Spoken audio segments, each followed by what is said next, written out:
To go faster without getting fitter, you're going to need to be more aero. There are plenty of brands willing to take a lot of your money in exchange for precious watt savings, but don't be fooled. Some of these upgrades will simply empty your bank account without making you much faster at all. Thankfully, I've got 5 that you should really avoid before I reveal the best way to make yourself faster.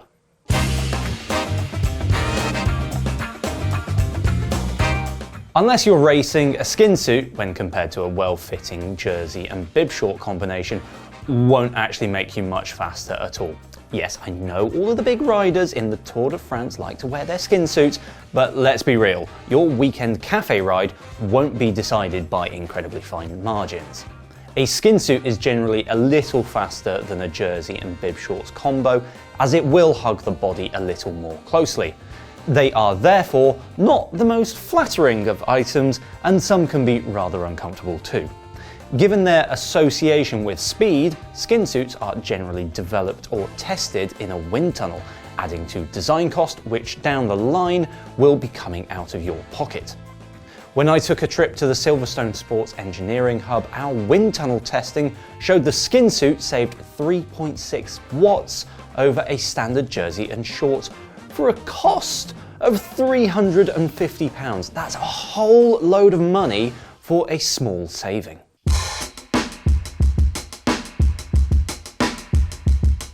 Some brands, such as Ceramic Speed, specialise in making bikes just a little bit faster, but Aero Pulley Wheel systems are best left to the pros. The OSPW Aero, for example, is an aerodynamically optimised derailleur cage that features the brand's signature oversized pulley wheel system. It costs $800 and is claimed to reduce drag by 40% on average, and at some points up to 60% compared to a stock derailleur. According to Ceramic Speed, the reduction in aerodynamic drag will save a professional cyclist 2.5 seconds during a 25-kilometer time trial ridden at 50 kilometers per hour. But will that make a tangible difference to your laps of Richmond Park? No. No, it won't.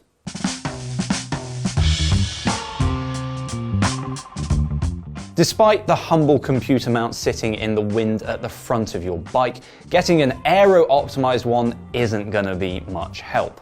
Wahoo computers come with what they claim to be an aero-optimized mount as standard, but if you've been tempted by something like Silka's $175 men's solar mount, that has no aero credentials attached to it at all. Now, K-Edge did make an aero version of its popular race mount back in 2018, but the $70 design was missing those crucial watt-saving claims. So while it might make theoretical sense to optimize your out-front computer mount, there isn't much evidence to show that it makes a difference. It certainly isn't the reason that my fitter friends can drop me on the group ride.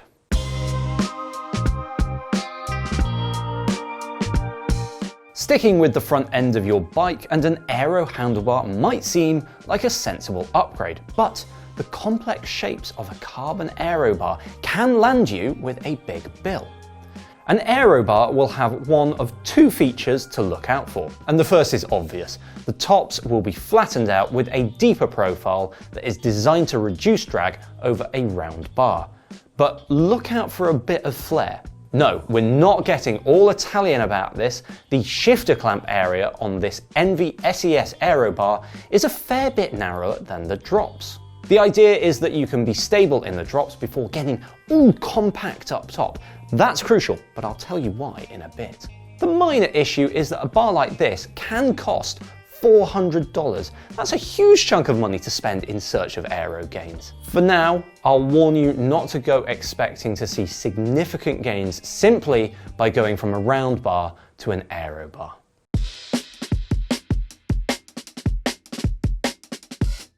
High-end aero wheels are not worth the significant cost over the basic deep section hoops. Look at the basic carbon wheels from the likes of Hunt and Prime.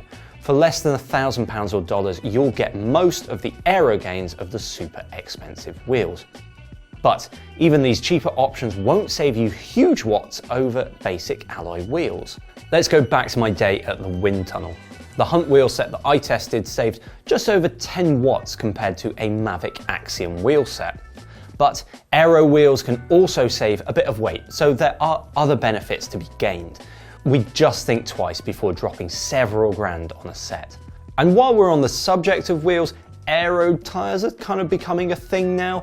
As I spoke about in our 2024 Pro Aero Tech Trends video, clincher and tubeless tyres are now being advertised as Aero. The interface between the rim and tyre can be kind of optimized, but we're talking about minuscule savings. So unless you're chasing an Olympic medal on the track this summer, give these a miss.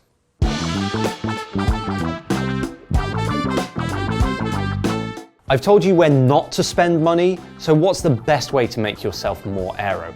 Nothing beats working on your position. This isn't something you can buy, and you'll have to invest your time and effort into being able to hold a more aerodynamic position on the bike. When I went to the wind tunnel, this was by far the most influential change that I made, accounting for about 30 watts. That's huge, and it didn't cost me a thing. Stretching and core stability work can be crucial to implementing this change successfully, and don't forget to dedicate portions of your training rides to holding your aero position, even on easy rides. But remember, these changes can carry risks too. Changing your position can cause problems, and I have first-hand experience of this.